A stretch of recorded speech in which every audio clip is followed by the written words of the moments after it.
She says her mission is to protect our way of life in Colorado, and that's the job she's doing in the State House.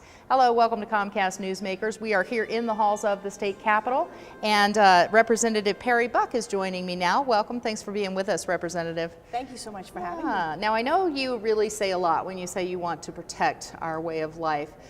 In terms of what you're working on in the session now and your general philosophy, how does that come into play here? I think I basically ran on some principles of fiscal responsibility, less government, and personal accountability. That's basically the banner that I run on. And House District 49 is a wonderful district to represent, and it's all the unincorporated areas of Larimer County, and it includes the township of Windsor and a strip up Johnstown. Right. And talk about the committee that you're on. One of the biggest committees is the Agriculture Committee. Certainly issues in Colorado, so much goes back to the agricultural community. Talk about what you're working on with this session and what you see every year in the Agriculture Committee.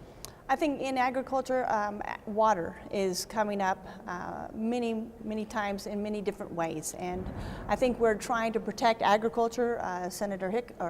Governor Hickenlooper has said also that he's going to do all that he can to protect agriculture instead of the buy and dry. And so what we're looking at is several different bills that is fair to the common good, but the common good is also to save our agriculture. Yeah. And it is important for people in the city to understand what that rural lifestyle is. When you say protect your way of life, that really does mean some of that rural institution of agriculture, I would think. Exactly. My father served in the House for 2 terms.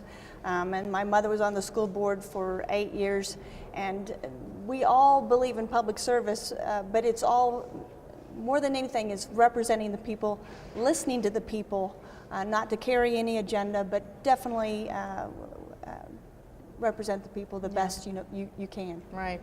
Let's talk about that. You have a long legacy of public service, including your husband. Talk a little bit about his service and how he's doing now, because I know he had illness. Yes, and like I said, it's kind of a genetic thing, I think, being a representative, but I also was very blessed to be married to the most incredible man, I think, in the world. And a man that gives me hope in our system and the system of representation of the people. And for Ken to be given a 50% chance of living with lymphoma and to survive that, I truly believe in my heart that God has given Ken a second chance to live his purpose, and that purpose is to serve the people. So I feel very, very blessed to be married to Ken Buck. Yeah. Let's talk too, Perry, about natural resources. You're involved with that here in the legislature as well. Is there issues that you see as top of the list that you really have to address with this session as well in that regard? Well, I think natural resources, again, goes to water conservation. It goes to other opportunities of anaerobic digesters, different forms of energy, which carries over in transportation, which is also another committee that I serve on. Yeah. And what's the hardest part of working in the legislature? This is, something that you have a lot of history, you've seen it happen, but you yourself to be the lawmaker, how does that feel? I believe in less government, so I don't think we need to create more laws for the sake of just creating laws. I think good government and trying to find the best of all worlds. Okay. All right, Representative Perry Buck, thanks so much for being with us. Thank you so much for having me. And thanks for watching Comcast Newsmakers. I'm Beverly Weaver.